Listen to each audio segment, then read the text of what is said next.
Mariners fans, it has finally happened. Today is January 13th of 2025, and the Mariners have finally made their first big league addition to the roster for the 2025 season. Now, we've been waiting months for any 26-man move. We've made some 40-man moves like Austin Shenton, Nick Raposo, some other guys. And, those are 40-man moves. Those are depth pieces. We have not seen yet someone who is going to be playing on the 2025 roster very frequently. We finally have that today. Today it was announced by the Mariners themselves, this did not get out initially, that they have signed infielder Donovan Solano to a 1-year major league contract. This is for $3.5 million, and he does have incentives to get up to $4.5 million in total, so only about $1 million in incentives. We don't necessarily know what those are at this point, but that's fine. So Donovan Solano has been in the major leagues for quite a while now. He is, I believe, 37 years old. We'll take a look at his Fangraphs here. Look at all those ads. I just love Fangraphs right now. He is 37 years old, which is already, kind of crazy. But hey, we've been contemplating signing Justin Turner literally all offseason as well, and he's, I believe, 40 at this point. So, I mean, can't really knock him too much for that. But it's also a 1-year deal only, so it's not like this is some long-term thing. Solano has been in the major leagues for quite a while. Like I said, since 2012 he has. He's been with the Miami Marlins, the Yankees for 1 year, the San Francisco Giants, Cincinnati Reds, Minnesota Twins, and then Padres. So the last few years, he's really been shuffling around and on those kind of 1-year deals at this point, because he's kind of just like a utility infielder for the most part. I mean, he's not going to be, he doesn't have the position versatility that like Dylan Moore has necessarily, but he is able to play first base and third base, which is why this makes sense for the Mariners. Obviously, those are the two biggest holes that we have right now. Last year, he didn't play in too many games, mainly because I think he was more of a platoon piece. He played in 96 games in total. He had 309 plate appearances. He had a really good slash line of 286, 343, 417 for a 118 WRC plus. Now only 0.8 FWAR, which probably is part of it, just the amount of playing time he got. Plus his defense, I think, is kind of a little shaky. It's not great. However, Justin Turner's wasn't going to be good either. So looking at that, I mean, I don't know necessarily what the Mariners plan to do with him, whether he's gonna be the third base guy. Is he gonna be kind of a platoon piece with Luke Raley at first base, which we'll get into in a minute on that possibility. And we're not really gonna know for sure what he's gonna be doing until I think later on the offseason when some other moves are made, hopefully. But yeah, I mean, just looking at, this guy's stats, I mean, he has a pretty good K percentage, only 21%. That's not too bad. And really, you're looking at his batting average is really good. I mean, being able to be in those 280s and higher is great, especially he's been doing this since 2019. So he has basically bat to ball skills is what you're looking at with Donovan Solano, and hoping that he can poke some singles in there. Now, there was some discourse earlier this offseason about Luis Arraez, with him being, the batting title king at this point. He just hits singles all the time, and how that would fare in Seattle. And, he maybe wasn't the best fit for Seattle, especially because T-Mobile Park really tends to suppress pretty much everything except for home runs. Even though it still suppresses home runs, it just suppresses home runs the least out of all the park factors. So, you had those questions on whether an Arraez would work, and Arraez is worth $14 million this year. We got Solano for 3.5, so a lot cheaper than either an Arraez or Justin Turner. So he's not going to give you a lot of pop, as you can see, only 8 home runs, and he's just been in the single digits every year. So, you're not looking at any slugging really for Donovan Solano, but you're looking on those on-base skills, that 343 clip there, and the batting average as well. So that's what you're hoping to get from him. Now, trying to look a little bit further here at some of the other stats that we have available to us from Fangraphs, as long as this doesn't, end up crashing on me like it usually does. So yeah, lots of ground balls, mainly ground balls, which is kind of what you would expect with such a low slugging percentage at 44.3% last year. And, an okay fly ball percentage, but, you don't really want him to hit maybe as many fly balls if he doesn't have to slug for it.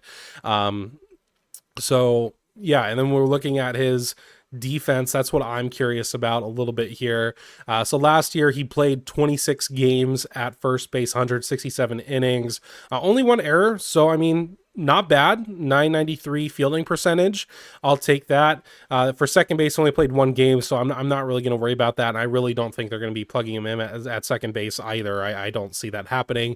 Third base is obviously the other intriguing portion of this at 251.1 innings last year, 0 errors. So he had a 1,000 fielding percentage. So, hey, I mean, I don't think he's necessarily gonna be a defensive wizard, but as long as he can be somewhat solid at defense, then I'll take it. One other thing I want to touch on, and I said earlier that he could platoon at first base with Luke Raley.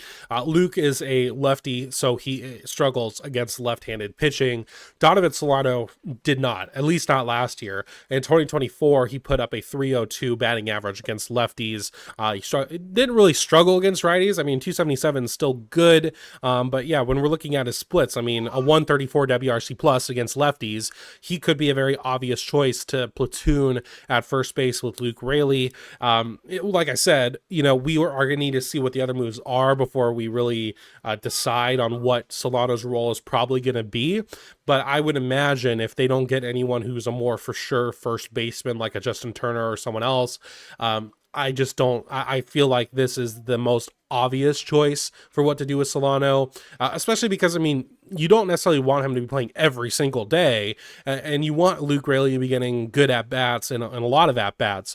Our outfield is stacked right now with Arozarena, Rodriguez, Robles as well. So I would understand if they just did this platoon at first base, especially with those lefty and righty splits, because Raley hits righties very well, and Solano is okay, but Raley doesn't hit lefties really at all, and Solano absolutely crushes them. So I would be surprised if this didn't end up being what ended up happening. And then we're looking at his Baseball Savant page. In 2024, he did not hit too much, so he's not qualified in a lot of these stats, and there's a lot of blue there. I will give you that.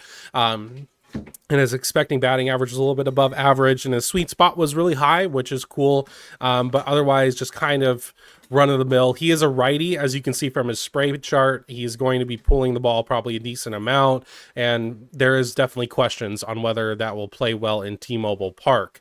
And as you can see, he's only a -3 outs above average. Now, if we click on this up here, we can see what his percentile rankings have been over the year. But this is going to go all the way back to 2015 when StatCast was integrated. So yeah, we're just going to kind of look at that. So some red in 2019. I think that was one of his best years in general. That expecting batting average, that sweet spot, has kind of stayed high. A lot of the other stuff has stayed blue. In 2022, not qualified. And I guess that's the one thing I'm curious about, is this whiff and chase percentage, if you kind of noticed, has kind of steadily decreased over the years. That probably is a little bit due to age and maybe bat speed decline. I'm not completely sure. But I mean, realistically, we are, like I said earlier, what we are getting with Donovan Solano is, hopefully some good batting average there, and he's cheaper. So there is that. I want to kind of look at how he does against certain pitches. So this is going to look at fastball, breaking on off speed.